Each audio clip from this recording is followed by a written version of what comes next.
it, because this is one cause which she can relate to, and we are very happy this is happening. So very good morning to each and everyone who's present here, and the esteemed guest leaders. This is a honor to stand before you all today at the second edition of Beyond Barriers, a platform that brings together visionaries and leaders from across the globe to discuss one of the most critical issues of our time that informed her approach to the governance, right? So Madam's journey resonates deeply with many women. Lady who has spent a lifetime of contribution. Come on. And Dr. Sadhya. Who is the youngest here? The youngest, in fact, should speak out faster. It's a little one, no? I know. A big round of applause as much as you give to a celebrity or a politician. I think they deserve it.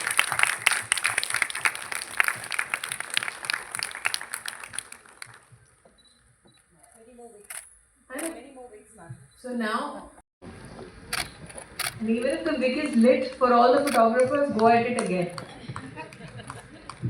Photography will not know better. Ladies and gentlemen, a huge round of applause for our everyday heroes that you never get to see on stage. And I think the applause from the men can be equally loud. Thank you very much. The gentleman seated behind the camera person, जो पुरुष वहाँ ताली नहीं बजा रहे, बजा दीजिए भाई साहब.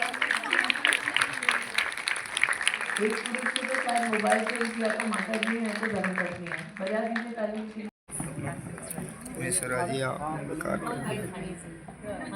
मेरे आगे सारे खड़े हो गए क्या करें? All of you, look here. Everybody look ahead. Look here.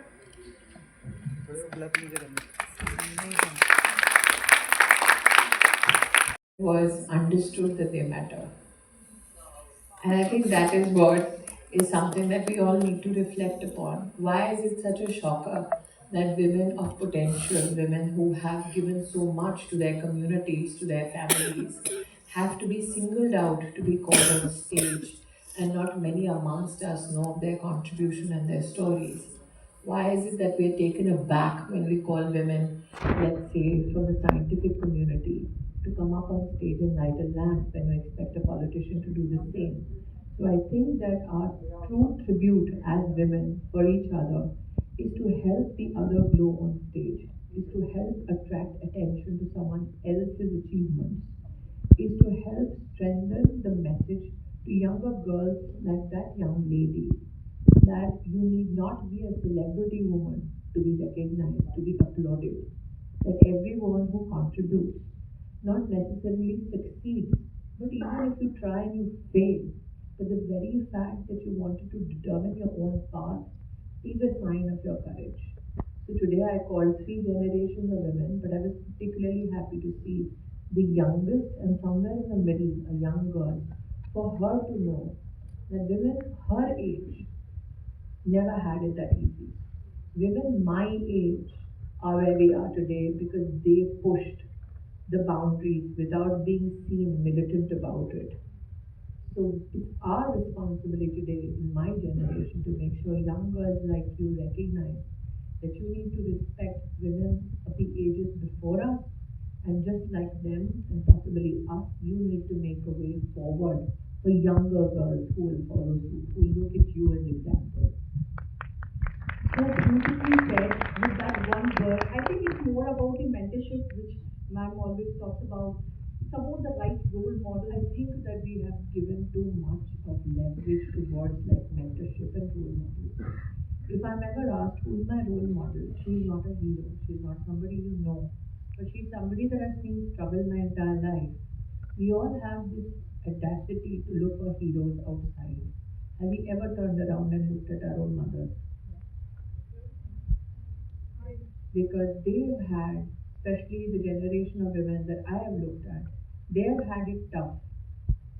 If they were very educated and they wanted to work, many a times they faced the challenge that why would you leave a family behind? They were given the burden of declaring that their ambitions as professionals did not negate their nurturing persona. I think that when you look for heroes and role models, stop looking outside. Look at people within your family. You're so busy looking at standards outside, you forget that many in your own family have sacrificed so that you can be where you're at today. I do not say that situations are perfect, but I believe that there is less celebrityhood with the word hero. Look at ordinary people who can inspire you so that you can aspire for a better tomorrow.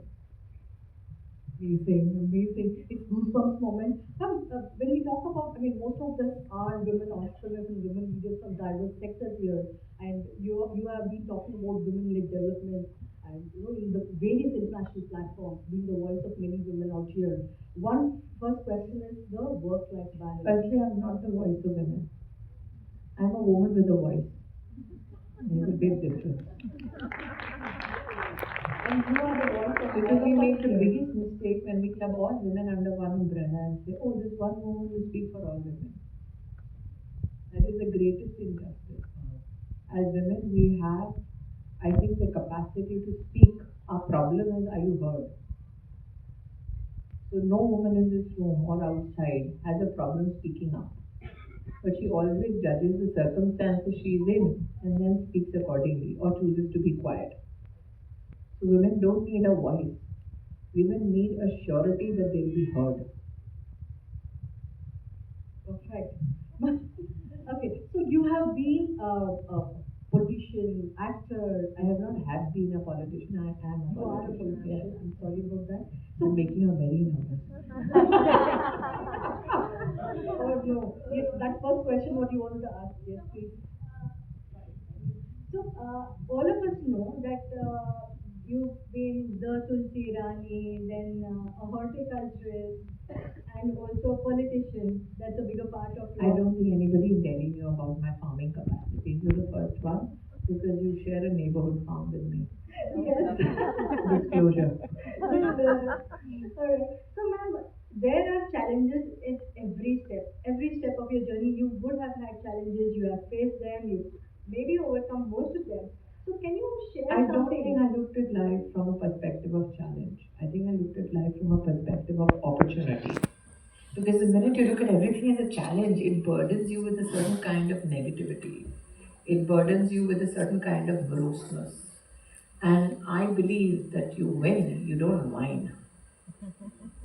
So well said. And even if you don't win, at least you know as a human being that you gave it your best. So, what would your advice be to these young ones who are now blossoming? Don't listen to advice. Alright. Okay, let me frame it back. I was advised to just get married. I was told that I'll never be anybody. And if I'd listened to that advice, that the safest bet for me was to get married, would I be sitting here? I think that listen to every conversation. Take what is best for your life because you bear the consequences for it. And I didn't want in my entire life, I was very clear that at the end of the day, if I have to live with the consequences of my action, then the decision for that action better be mine. Don't be disrespectful to your elders. Don't be disrespectful to your partners. Don't be disrespectful to your colleagues. Listen to everybody.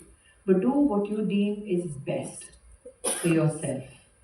We never teach women to do something for themselves. We train them unconsciously to do something for everybody else and think of themselves last. We've always taught women that if they do something with them as the central figure, it means that they are very selfish. But we've never trained women to understand that if you can't look after yourself, chances of you looking after others around you are minimized. So one takeaway from the fact that if you do not self-medicate and take that little time out to get yourself scanned in a clinic or go to a doctor, that is not you saving 2 pennies for your family. That is you prioritizing your health so that you are healthy enough, one, not to be a burden on anybody else, and healthy enough to be productive. It is, and women in this room who have done better in the economy field, it is now well known that when women earn 60% of their earning is given back to their family for education, for health. We do not teach women, and especially young girls, that the first thing to do is to create a capital asset for themselves, a house, let's say I'm old school saver, so I would go into a FD of SBI. That's my way of saving. I'm not a very fast and loose player in the stock market. I'm very, very conservative. But that's not a bad way to be. I do not understand the fluctuations in the market every day vis-a-vis how mutual funds get impacted. I came from the streets of Delhi. I've risen to go to the Rashtrapati Bhavan as a cabinet minister, but my memories of how prudent I need to be financially stem from my experiences on the footpath. So I will never be very glamorous or very adventurous with my savings. But do we have these conversations with young women? So those who say that acha ladki young hai, let's see, nowadays many parents want to spend on higher education. They want to spend, let's say, on education overseas. Then they say, let's see whether you get a great job. The first thing you start doing is to teach your child at 17, at 18 as to how to buy a house. Many people societally feel that if you tell a child to buy a house, you're basically disconnecting her from the ambition of having her own family. Because societally, we've been trained to think house means husband's house. Then once they get married, they can have a joint purchase of a house. But we need to recognize that women who have capital assets, who have homes, have less tendency to become victims of domestic violence. Research shows it. So train your daughters to buy a capital asset, not only for her financial security, but also her physical security. And I think that is a conversation which is very uncomfortable, but which we need to continuously have for the sake of young girls. So well thought and put out today, ma'am. Like, okay, in that case, I'll have just the last question. It's about the theme of the conference is investing in women. Yeah. That is one of the major challenges, and we thought this should be the right time for us to. Firstly, I do not believe in one of the bylines. Women hold half the world's potential. We hold the whole world's potential.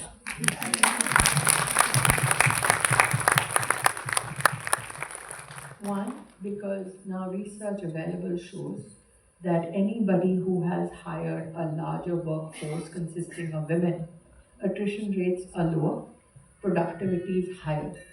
So it makes for a better business decision to have more and more women in a company's workforce.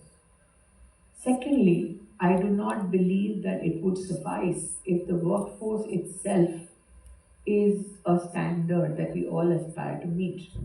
We need more and more women as business decision makers in companies, or for that matter, independently become business organizational leaders. Because when women are in those organizational positions in a business, they serve the interest of the organization from a manpower point of view better than male leaders. I in no way demean the contribution of men, but I'm stating the case for women. When you look at the issue of how do you impact a business environment, women in business are more prone to incline towards a sustainable input or contribution to their communities. So if they have profits and if they have an opportunity for CSR, what is it the first thing that they will contribute to? They will contribute to, let's say, recycling. They will contribute to, let's say, water and sustainability issues. They will contribute to educational opportunities for communities that they serve. So women in business and women as business organizational leaders make for better sense. Because when you want to leverage the world's potential, what are the some challenges that the world is facing currently? One, you're challenged by issues like climate change and mitigating climate is one of our responsibilities as global citizens. Second, you want more and more investment in education, in health, and that is why women as leaders, as champions of investments, make more sense because ultimately they will ensure that from the profit pie, they do then reinvest into the communities accordingly. I do think our limit has been reached with regards to women in science. We have for years on end pushed women in science from the perspective that they will be great teachers, from the perspective that they'll be great researchers, and they'll put out great papers so that empires can be built. What we need to do now is to make sure women in science also learn how to be entrepreneurial, how to take a scientific idea and make it commercially viable. Because I believe if you look at how technology transpired globally, when it was nascent, women were at the helm. When money came in, women were pushed out. So even in the technology and scientific communities now, when we say more and more young girls in STEM, we don't mean we just want teachers and researchers. We want businesses owned by women which have a scientific and technological nature.